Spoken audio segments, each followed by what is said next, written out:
Let's start our first news with Josh Hokit, who is continuing to make noise in the UFC heavyweight division and has now sent a direct message to Ciryl Gane. Recently, we covered Hokit taking shots at Tom Aspinall while also calling for a potential fight against Gane. Hokit even argued that the UFC should strip Aspinall of the heavyweight title, which, in his view, could open the door for him and Gane to battle for the championship. Now, Hokit is turning his attention directly towards Ciryl Gane. Taking to X, he delivered another bold message as he continued to push for the fight. Hokit, who calls himself the Incredible Hulk, said Gane should actually be excited about facing him. According to Hokit, it would be the third time in Gane's career that fans would tune in specifically to watch a press conference involving him.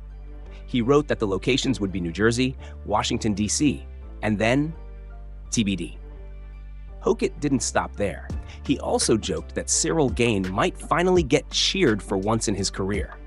He then made his position clear, telling the UFC that he is ready to fight if Gane is ready. The heavyweight contender also fired shots at the rest of the division, criticizing heavyweights for not competing often enough. Hokit said he is ready to fight today and was already prepared to compete just 2 weeks after the White House event. He pointed out that heavyweights do not even have to deal with extreme weight cuts and argued that they should be the most active weight class on the entire roster. Now, Hokit's style might not be for everyone, especially for fans who find his online content a little cringe. But you have to admit, his strategy is working. He is keeping his name in the conversation and putting pressure on the UFC.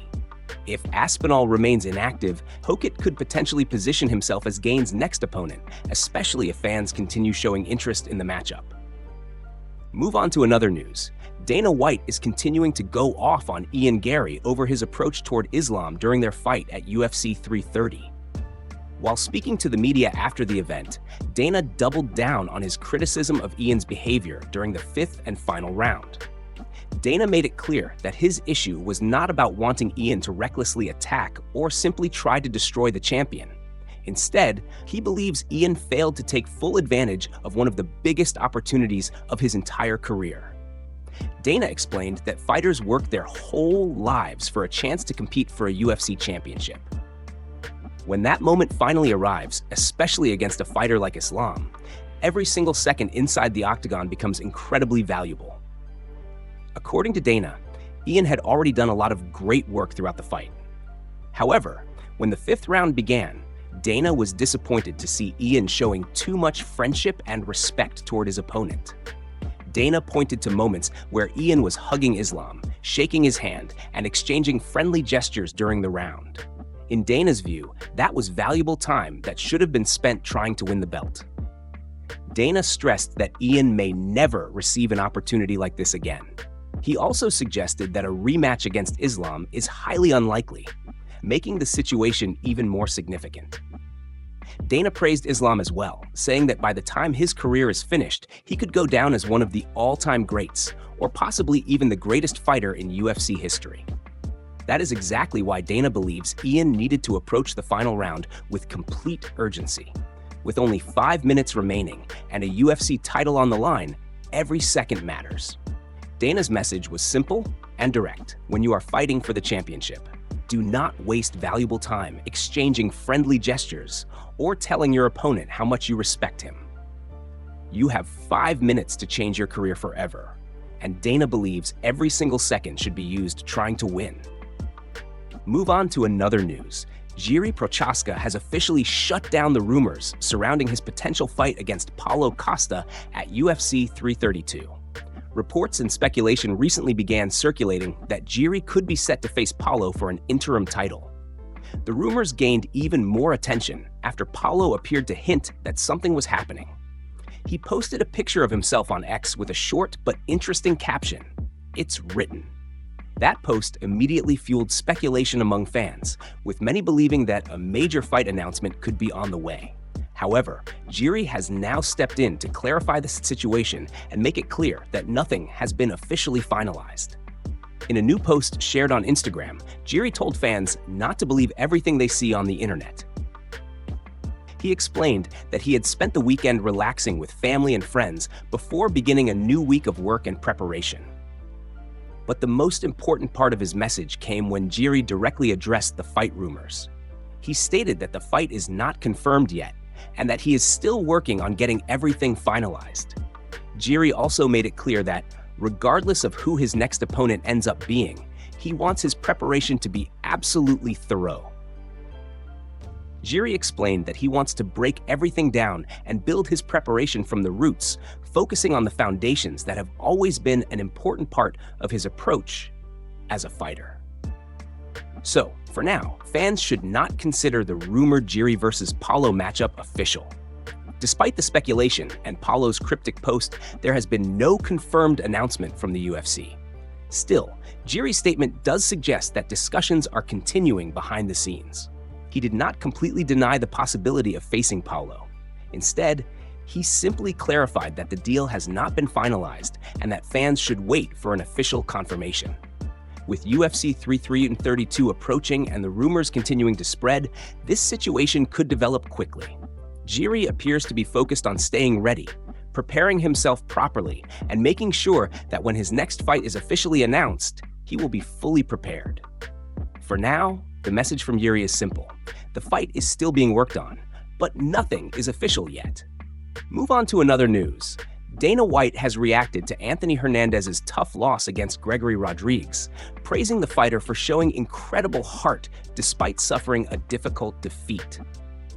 Coming into this fight, Anthony was looking to get back on track after an impressive run in the division. Before his recent setbacks, he had built an 8-fight winning streak and established himself as one of the most dangerous fighters in his weight class. However, after previously losing to Sean Strickland, this matchup was supposed to be his opportunity to bounce back and return to the win column. Unfortunately for Anthony, things did not go his way against Gregory Rodriguez. The loss now puts Anthony on a 2-fight losing streak, making this a difficult moment in his career. But despite the result, Dana White believes Anthony earned a tremendous amount of respect for the way he continued fighting through adversity. Speaking after the event, Dana pointed directly to the condition of Anthony's leg, which took significant damage during the fight. Dana said that, realistically, most normal fighters probably would not have made it out of the second round after suffering that kind of punishment. However, Anthony refused to give up. Instead, he continued pushing forward, battling through the pain and feeding off the energy from the crowd in his hometown. According to Dana, the atmosphere played a major role in keeping Anthony motivated. With the fans behind him, he continued fighting even when the odds were clearly against him. Dana praised Anthony for showing a ton of heart and demonstrating the kind of toughness that fans can truly appreciate. He also explained that fights like this can sometimes change the way people view a fighter. Even though Anthony did not get his hand raised, his performance and determination allowed him to gain something else: respect. Dana emphasized that competing in front of your hometown crowd brings extra pressure, but it can also create unforgettable moments. Anthony may have lost the fight, but he showed incredible resilience and refused to quit when many other fighters might have done exactly that. So, while this is now Anthony's second straight defeat, Dana White believes there is still something positive to take away from the performance. He did not leave with the victory, but he left the octagon having earned even more respect for the heart, toughness, and determination he displayed throughout the fight. Move on to another news. Jorge Masvidal has absolutely gone off on referee Herb Dean, while also taking aim at Joe Rogan for calling him the gold standard of MMA officiating. Jorge made it clear that he has nothing personal against Herb. However, when it comes to his work as a referee, Jorge has some serious criticism. According to Jorge, Herb has been far too inconsistent throughout his career. He pointed to situations where Dean has stopped fights way too early, while in other moments allowing fighters to take unnecessary punishment before finally stepping in. Jorge believes that inconsistency is one of the worst qualities a referee can have. He also accused Herb of missing obvious fouls during important moments of fights, including incidents such as hair pulling. The former UFC star even brought up his own experiences inside the octagon, claiming that Herb's officiating affected some of his fights. Jorge said fans should go back and watch those moments for themselves. But things became even more interesting when Jorge responded to Joe Rogan's previous praise for Herb. Rogan has referred to Dean as the gold standard of MMA refereeing, but Jorge completely disagrees. Jorge said he would gladly sit down and have a serious one-on-one debate with anyone who believes Herb deserves that title. He claimed he could bring up numerous examples of what he sees as inconsistencies, nervousness, and questionable decisions. For Jorge, the biggest problem is simple. A referee cannot be known for stopping fights extremely early and then, in other situations, allowing fights to continue far too long. At the same time, Jorge also provided an important update on his own fighting future. He confirmed that he has been speaking with the UFC about a possible return, but only if the opportunity involves a massive fight against a big-name opponent. That also appears to shut down recent rumors linking Jorge to Daniel Rodriguez. Jorge dismissed those reports as fake news and made his position clear. If he returns to the UFC, Jorge wants a true blockbuster matchup and nothing less. Move on to another news. RDR just made a massive statement in his return to the light heavyweight division, completely running through Roman Dolidze and securing a brutal first-round finish at UFC Sacramento. After making the move up to 205 pounds, RDR is now following a similar path to fighters like Paulo Costa and Robert Whittaker, leaving behind the brutal weight cuts required to compete at 185 pounds. But despite his impressive debut at light heavyweight, RDR has no interest in immediately revisiting one particular former rival. When asked about the possibility of facing Robert Whittaker again at 205 pounds, RDR was surprisingly honest. He admitted that he hopes the UFC does not offer him that rematch anytime soon. The reason is simple. Whittaker is still incredibly fast. RDR explained that during their first fight, one of the things that impressed him the most was Whittaker's speed, especially with his combinations. RDR said the fight took a lot out of him and forced him to dig extremely deep to earn the victory. Because of that, he would be more than happy to avoid another fight with Whittaker for a while. RDR also opened up about the real reason he believes moving up in weight was necessary. According to him, the repeated weight cuts to reach 185 pounds were becoming extremely damaging to his body. He explained that fighters can potentially handle those extreme cuts twice a year, or maybe 3 times, but doing them repeatedly is simply not sustainable. RDR said that constant weight cutting can have a major impact on the entire body, including hormonal levels and overall physical condition. That is why moving to light heavyweight could be a major change for his career. Instead of repeatedly forcing his body through extreme weight cuts, RDR can now focus on training, recovering, and performing at a heavier weight. And after destroying Roman Dolidze in his debut, RDR has already sent a clear message to the entire 205-pound division. Move on to another news.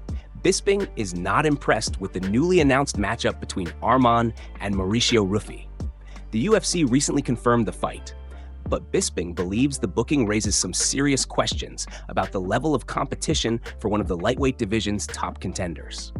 His biggest argument centers around Ruffy's previous fight against Benoit Saint-Denis.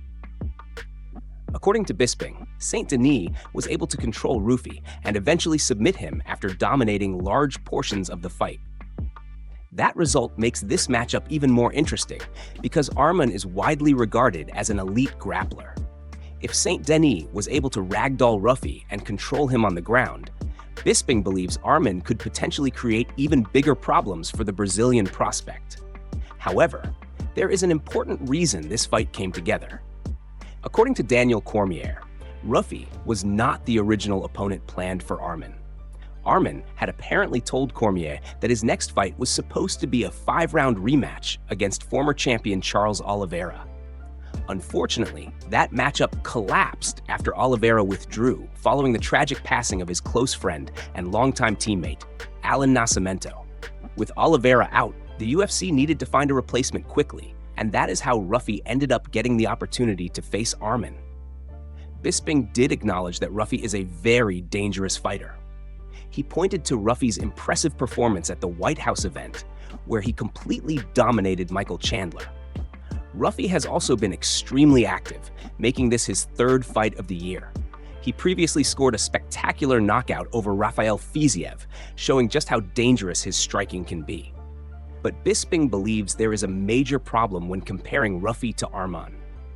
If Benoit Saint-Denis was able to control Ruffy and eventually finish him with a submission, Bisping believes Arman's wrestling could create an even tougher challenge. Arman was preparing for a 5-round war against a former champion, and now he has been matched with a dangerous but less proven opponent. So while Ruffy has plenty of talent and serious knockout power, Bisping believes this matchup could be a rough night for the Brazilian prospect.